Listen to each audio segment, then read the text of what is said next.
Assalamualaikum warahmatullahi wabarakatuh. Perkenalkan, nama saya Muhammad Iragil Syahrial, mahasiswa IAIN Pontianak, Prodi Pendidikan Agama Islam, kelas 1H. Ingin mempresentasikan artikel yang berjudul tentang penanganan korupsi menurut Good Governance. Video ini saya ingin memenuhi tugas UAS, yaitu Pancasila. Baik, yang dinamakan Good Governance sebagai sistem pemerintahan yang baik harus dilaksanakan secara transparan dan terbuka demi tercapainya kesejahteraan bersama. Good Governance adalah suatu konsep yang mengacu kepada proses pencapaian keputusan dan pelaksanaannya. Dapat dipertanggungjawabkan secara bertanggung jawab, transparan, partisipatif, responsif, adil, dan inklusif. Pelaksanaan good governance di Indonesia masih belum terlaksana sepenuhnya sesuai dengan cita-cita reformasi, karena masih banyak ditemukan kecurangan dan kebocoran dalam pengelolaan anggaran dan akuntansi yang memerlukan pengawasan internal dan eksternal yang ketat.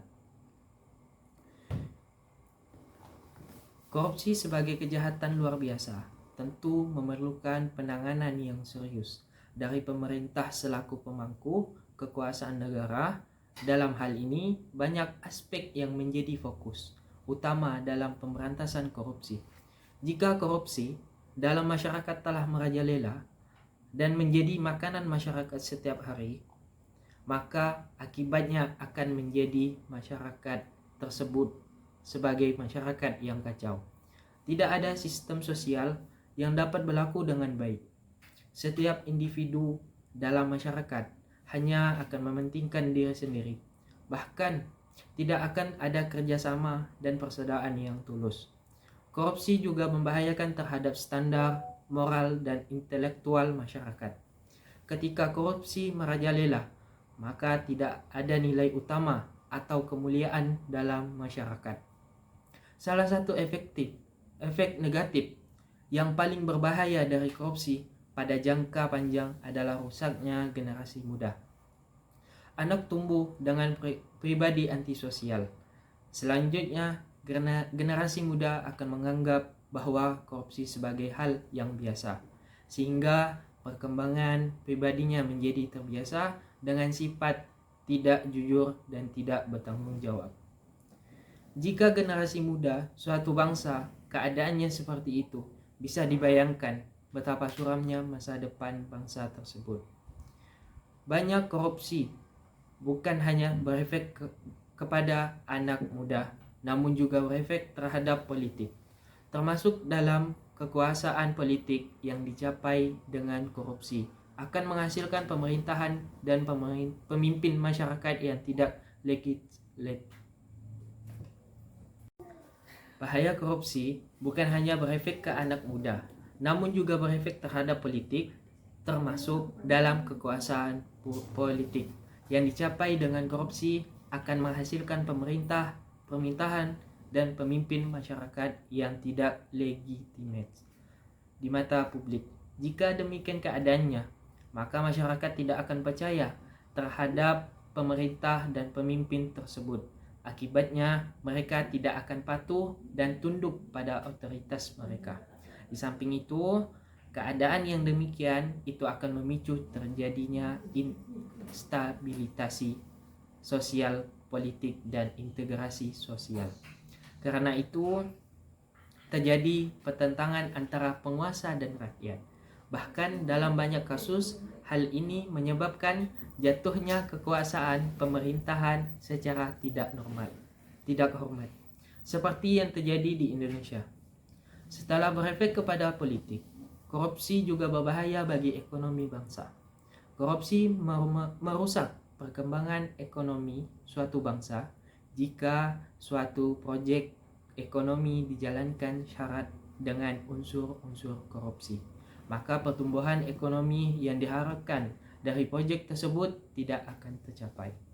Korupsi juga mengakibatkan berkurangnya investasi dari modal dalam negeri maupun luar negeri, karena para investor akan berpikir dua kali dua kali untuk membayar biaya yang lebih tinggi dari semestinya dalam berinvestasi.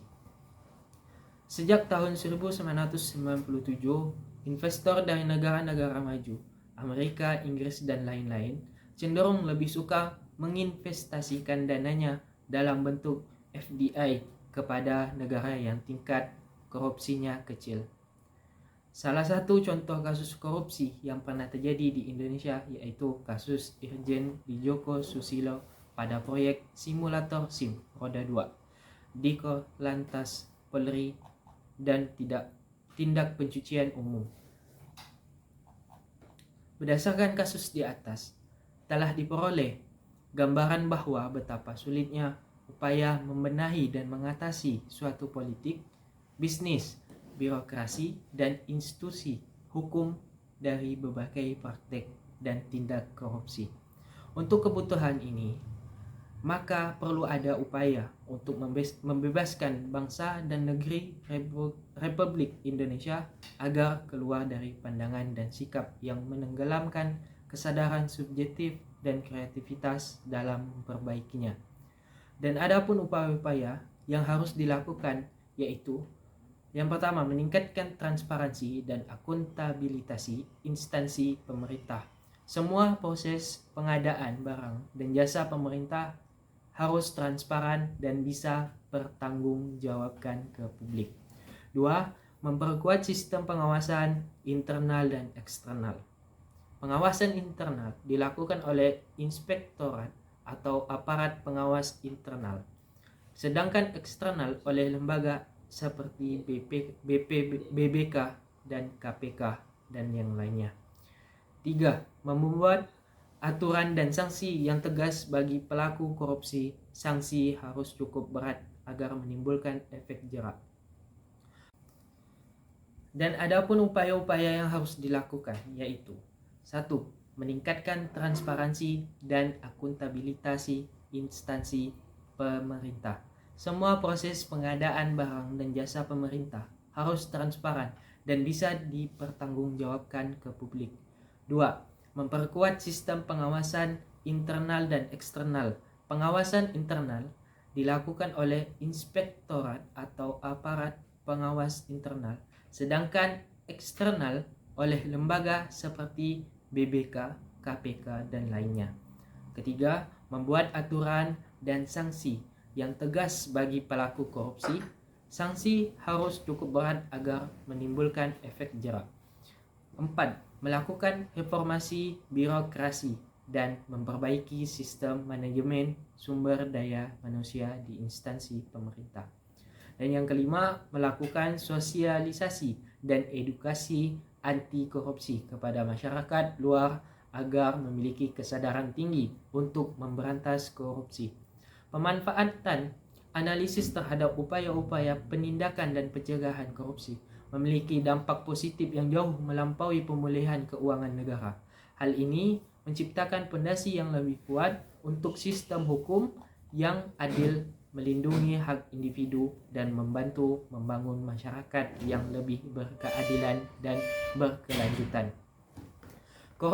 Korupsi dan keadilan adalah dua konsep fundamental yang berkaitan erat dalam konteks sistem hukum, pemerintahan, dan masyarakat.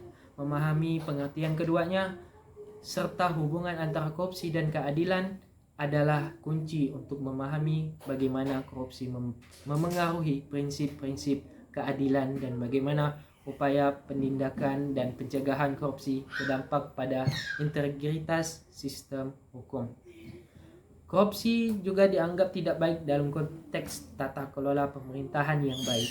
Tata kelola yang baik mencakup prinsip-prinsip seperti transparansi, akuntabilitas, partisipasi, dan penegakan hukum yang adil. Korupsi dianggap merusak prinsip-prinsip ini dan menghambat tercapainya tata kelola pemerintahan yang baik. Oleh karena itu, untuk mewujudkan tata pemerintahan yang baik, pemberantasan korupsi harus dilaksanakan secara holistik dengan mengikut sertakan pihak-pihak yang relevan. termasuk pegawai pemerintah, sektor swasta, dan masyarakat, dan dengan memberdayakan pendekatan preventif dan represif. Mungkin sampai di sini saya sampaikan. Apabila ada kata yang salah itu datangnya dari saya sendiri, dan apabila ada kata yang benar itu datangnya dari Allah Subhanahu wa taala. Assalamualaikum warahmatullahi wabarakatuh.